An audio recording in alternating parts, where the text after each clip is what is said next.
안녕하세요. 요즘 금시장 정말 정신이 하나도 없죠. 역대 최고점을 찍었다는 뉴스가 나온 게 엊그제 같은데 갑자기 또 뚝 떨어지고 있으니까요. 그래서 다들 머릿속에 복잡하실 텐데요. 오늘이 혼란스러운 금시장의 현재와 미래, 그리고 가장 중요한 그래서 우리는 뭘 해야 하는지에 대해 속 시원하게 한번 파헤쳐 보겠습니다. 네, 바로 이 질문이죠. 아마 지금 금액 관심 있는 분들이라면 누구나 이 고민을 하고 계실 겁니다. 사야 하나, 팔아야 하나, 아니면 그냥 가만히 있어야 하나? 자, 오늘 이 문제에 대한 답을 하나씩 찾아가 보겠습니다. 자, 첫 번째로 도대체 금값이 왜 이렇게 오르락내리락 변덕을 부리는 걸까요? 이 모든 혼란의 시작점에 대한 숫자부터 한번 들여다보시죠. 자, 이 표를 한번 보세요. 이게 1월 3일자 시세인데요. 정말 흥미로운 부분이 있습니다. 우리가 순금을 살 때 가격이 하루 만에 무려 1.5% 가까이, 그러니까 돈으로 13.000원이나 뚝 떨어졌다는 겁니다. 사상 최고점을 찍었다는 소식에 들린 지 바로 다음 날에요. 아니, 그럼 갑자기 왜 이렇게 떨어진 걸까요? 그 이유는 아주 명확합니다. 바로 차익 실현 매물이 쏟아졌기 때문이죠. 이게 뭐냐면 쉽게 말해서 금값이 꼭대기를 찍으니까 그동안 투자했던 사람들이 지금이 기회다 팔아서 이익 챙기자 하고 너도 나도 팔기 시작한 거예요. 당연히 파는 사람이 많아지니 가격이 일시적으로 내려온 거죠.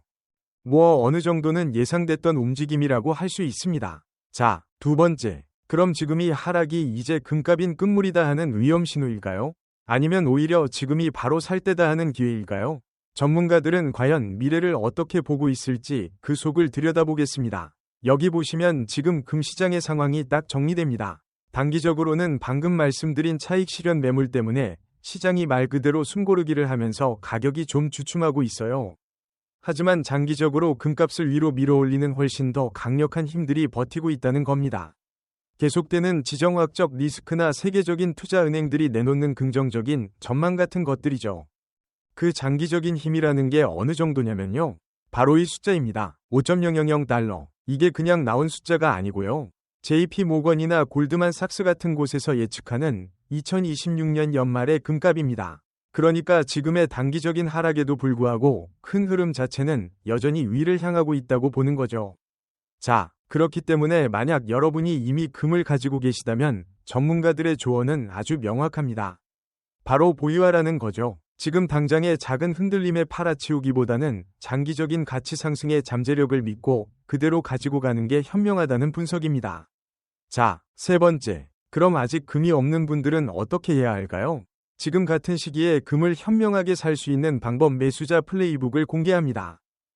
지금 같은 조정 국면이 오히려 좋은 매수 기회가 될 수 있는데요. 단 무작정 뛰어들면 안 됩니다. 이 3단계 전략을 꼭 기억하세요. 첫째, 절대로 몰빵 금지. 일단 전체 예산의 30% 정도만 먼저 사서 시장의 움직임을 지켜보는 겁니다.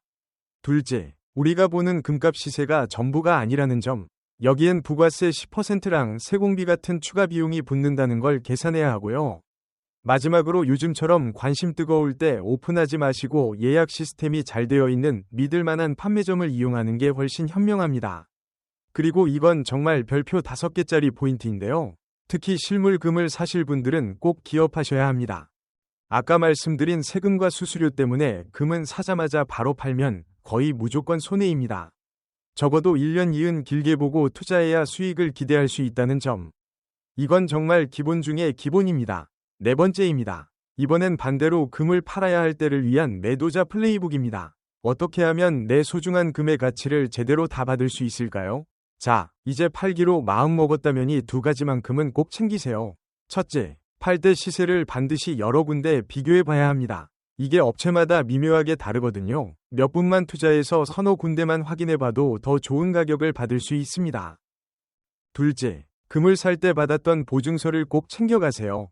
이게 있으면 훨씬 더 빠르고 투명하게 거래를 마칠 수 있습니다. 자, 이제 마지막 5번째 순서입니다. 오늘 시세, 내일 시세를 넘어서 금 투자에 있어서 절대 잊지 말아야 할 3가지 황금률을 짚어보겠습니다.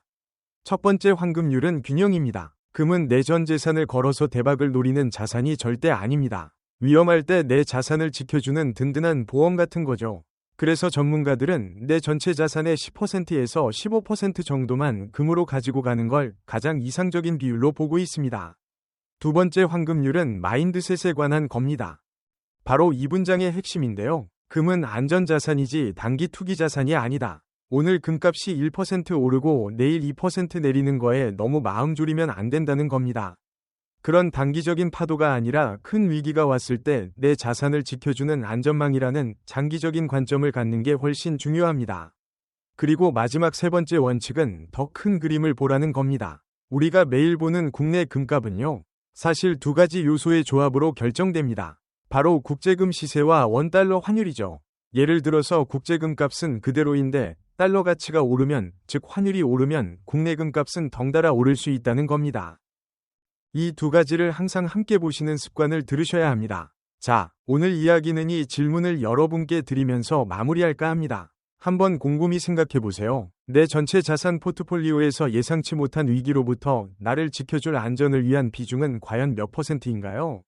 어쩌면 그 비중을 채워주는 것, 그게 바로 금이 가진 진짜 가치일지도 모릅니다.